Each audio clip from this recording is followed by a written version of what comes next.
അൻവർ MLAയുടെ ആരോപണങ്ങളുടെ പശ്ചാത്തലത്തിൽ കൃത്യമായ മുന്നറിയിപ്പ് നൽകുകയായിരുന്നു കോട്ടയത്ത് രാവിലെ പോലീസ് അസോസിയേഷൻ സംസ്ഥാന സമ്മേളന സമാപന വേദിയിൽ മുഖ്യമന്ത്രി പിണറായി വിജയൻ.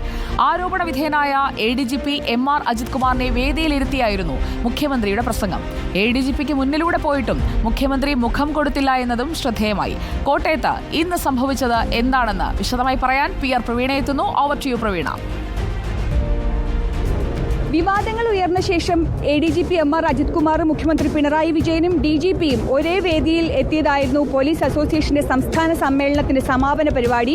കോട്ടയത്ത് നടന്ന ഈ പരിപാടിയിലേക്ക് എത്തുന്നതിന് മുൻപ് മുഖ്യമന്ത്രി പിണറായി വിജയനും DGPയുമായി നാട്ടകം ഗസ്റ്റ് ഹൗസിൽ ചർച്ച നടത്തിയിരുന്നു. പോലീസ് സേനയ്ക്കെതിരെ, പ്രത്യേകിച്ച് ഉയർന്ന ഉദ്യോഗസ്ഥനായ MR അജിത് കുമാറിനും SP സുജിത് ദാസിനുമെതിരെ ഉയരുന്ന ആരോപണങ്ങളിൽ, പ്രത്യേകിച്ച് ഭരണപക്ഷ MLA PV അൻവർ ഉയർത്തിയ ആരോപണങ്ങളിൽ മുഖ്യമന്ത്രി കടുത്ത അതൃപ്തി രേഖപ്പെടുത്തുകയും ചെയ്തിരുന്നു. അന്വേഷണം വേണമെന്നുള്ള നിലപാട് മുഖ്യമന്ത്രി അറിയിക്കുകയും ചെയ്തിട്ടുണ്ടായിരുന്നു. അതിനുശേഷമാണ് മുഖ്യമന്ത്രിയും DGPയും അടക്കമുള്ളവർ ഈ പോലീസ് അസോസിയേഷന്റെ സമാപന സമ്മേളനം നടക്കുന്ന വേദിയിലെത്തിയത്. മുഖ്യമന്ത്രി എത്തുന്ന മുമ്പ് തന്നെ ADGP MR അജിത് കുമാർ വേദിയിലെത്തിയിരുന്നു. അതിനുശേഷം ഇരുവരും ഒരുമിച്ച് രണ്ട് വശത്തായി ഇരുന്നാണ് പരിപാടി തുടങ്ങിയത്. പരിപാടിയിൽ മുഖ്യമന്ത്രി സംസാരിക്കുമ്പോൾ മുഖ്യമന്ത്രി പോലീസ് സേനയുടെ അച്ചടക്കത്തെക്കുറിച്ച് ഓർമ്മിപ്പിച്ചുകൊണ്ടായിരുന്നു പ്രസംഗം തുടങ്ങിയത്. സേന ഏറ്റവും മികച്ചതായിരിക്കുമ്പോൾ തന്നെ പുഴുക്കുത്തുകളെ അംഗീകരിക്കാനാകില്ല എന്ന് വളരെ വ്യക്തമായി അദ്ദേഹം പറഞ്ഞു. എത്ര ഉന്നതനാണെങ്കിലും മുഖം നോക്കാതെ നമ്മുടെ പോലീസ് നടപടിയെടുക്കും എന്ന നിലയുണ്ടായിരിക്കും. ഇന്ന് കേരള പോലീസിന് ആരെയും പേടിക്കേണ്ടതില്ല. മുഖം തിരിഞ്ഞു നിൽക്കുന്ന ചെറിയൊരു വിഭാഗം ഇപ്പോഴും ഉണ്ട് എന്നത് ഗൗരവമായി കാണും. ഇത്തരക്കാരുടെ പ്രവർത്തനമാണ് പോലീസ് നേടിയ സൽപ്പേരിനെ കളങ്കപ്പെടുന്നു. അത്തരക്കാരെ കേരളത്തിലെ പോലീസ് സേനയിൽ ആവശ്യമില്ല എന്ന നിലപാടാണ് പൊതുവെ സർക്കാരിനുള്ളത്. ഇത്തരത്തിലുള്ള പുഴുക്കുത്തുകളെ കേരളത്തിൻ്റെ ജനകീയ സേനയിൽ നിന്നും ഒഴിവാക്കാൻ തയ്യാറായിട്ടുണ്ട്.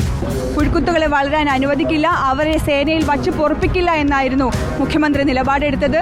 അതിനുശേഷം മാധ്യമങ്ങൾ ഇന്നത്തെ പരിപാടി കവർ ചെയ്യാൻ വളരെ ഹരത്തോടെ എത്തിയിട്ടുണ്ടെന്നും അതിനു കാരണം കഴിഞ്ഞ ദിവസങ്ങളിൽ പോലീസ് സേനയിലെ ഉന്നത ഉദ്യോഗസ്ഥർക്കെതിരെ ഉയർന്ന ആരോപണങ്ങളാണെന്നും മുഖ്യമന്ത്രി പറഞ്ഞ ശേഷം അദ്ദേഹം പറഞ്ഞത്, ഈ ആരോപണങ്ങളിലെല്ലാം കൃത്യമായ അന്വേഷണം ഉണ്ടാകും.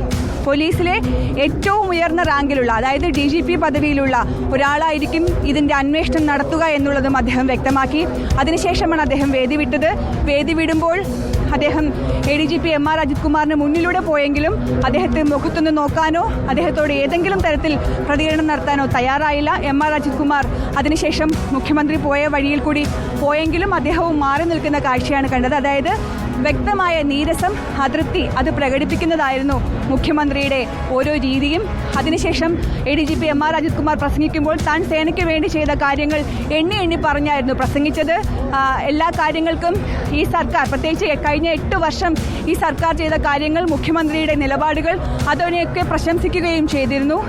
2019 ഞാൻ ആംഡ് പോലീസ് ബറ്റാലിയൻ്റെ ADGP ആയി വരുമ്പോഴാണ്, ഇവിടെ ഇരിക്കുന്ന അസോസിയേഷൻ നേതാക്കന്മാർക്കറിയാം, ഞാനാണ് അവരോട് പറഞ്ഞത് നമുക്ക് ആംഡ് പോലീസ് ബറ്റാലിയനിലെ കോൺസ്റ്റബിളിൻ്റെ പേര് മാറ്റി ആംഡ് പോലീസ് ഓഫീസർ APO എന്ന സാധനം കൊണ്ടുവരാമെന്നും സീനിയർ APO എന്ന സാധനം കൊണ്ടുവരാമെന്നും. ഇവർ തന്നെയാണ് അന്നും എന്നെ കണ്ടിരുന്നത്. അങ്ങനെയാണ് കഴിഞ്ഞ വർഷം നിങ്ങളുടെ പേര്, ബറ്റാലിയനിലെ ആൾക്കാരുടെ പേര് APO എന്നും സീനിയർ APO എന്ന റാങ്കിൽ ഉയർത്തണം എന്നുള്ള പ്രപ്പോസൽ, ആ പ്രപ്പോസൽ അയച്ച കമ്മിറ്റിയും ഞാൻ തന്നെയാണ്. ഇനി ഒരവസരം ഇതുവഴി വെയിറ്റ് ചെയ്യാനും പറ്റത്തില്ല. അതുകൊണ്ട് ഇത്തരം കാര്യങ്ങൾ എനിക്ക് പറയാതിരിക്കാൻ സാധിക്കില്ല എന്നാണ് ഞാൻ പറഞ്ഞത്.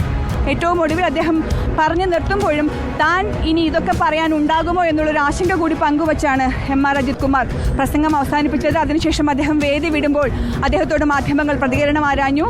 അദ്ദേഹം പുറത്തിറങ്ങിയ ശേഷം പറഞ്ഞത്, തനിക്കെതിരെ ഉയർന്ന ആരോപണങ്ങൾ, അത് മാഫിയ ബന്ധമായിക്കോട്ടെ, ലഹരി ബന്ധമായിക്കോട്ടെ, സ്വർണ്ണക്കടത്തുമായി ബന്ധപ്പെട്ട ആരോപണമായിക്കോട്ടെ, അതുമല്ലെങ്കിൽ കൊലപാതകം നടത്തിച്ചു എന്നുള്ള ആരോപണമായിക്കോട്ടെ, ഈ ഉയർന്ന ആരോപണങ്ങൾ സത്യസന്ധമായി ഉന്നത ഉദ്യോഗസ്ഥനെ കൊണ്ട് അന്വേഷിപ്പിക്കണമെന്നാവശ്യപ്പെട്ട് മുഖ്യമന്ത്രിക്കും DGPക്കും കത്ത് നൽകി എന്നുള്ള ഒരു കാര്യം കൂടി വ്യക്തമാക്കിക്കൊണ്ടാണ് അദ്ദേഹം ഇവിടെ നിന്ന് പോയത്.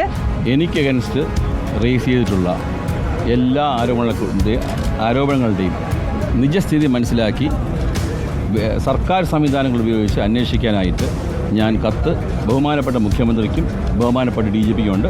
അവരന്വേഷിക്കട്ടെ. മാറി നിന്ന് അന്വേഷണം നേരിടുമോ എന്നുള്ള ചോദ്യത്തിന് പക്ഷേ അദ്ദേഹം ഉത്തരം പറഞ്ഞതുമില്ല. എന്തായാലും നിലവിൽ ADGPക്കെതിരെ ആരോപണം ഉന്നയിച്ചിരിക്കുന്നത് പ്രതിപക്ഷത്തെ തന്നെ ഭരണപക്ഷത്തെ തന്നെ പ്രധാനപ്പെട്ട ഒരു MLA ആണ്.